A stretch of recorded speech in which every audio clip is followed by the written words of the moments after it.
Ağciyər, öskürək, broxlar, boğaz, bəlğəm əlacı buradadır.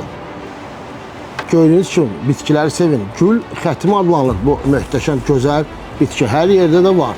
Siz sadəcə ona baxıb keçirsiniz, üstündən keçirsiniz. Çalışın tez-tez dəmir için.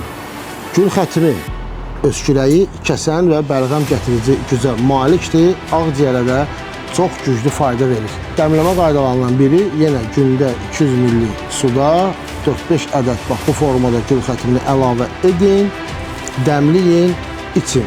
Siz bu gözəl gülə bal da əlavə edə bilərsiniz. Dediyim kimi 6-7 ədədini atın, 200 mg isti suda dəmlənsin. Gülü qırağa çəkin, suyun içərinə 1 çay qaşığı təmiz kökə balı əlavə edin, qəbul edin. Sağlamlığınıza fikir verin. Sağlamlıq sizin öz əlinizdədir. Sağlam olun dostlar.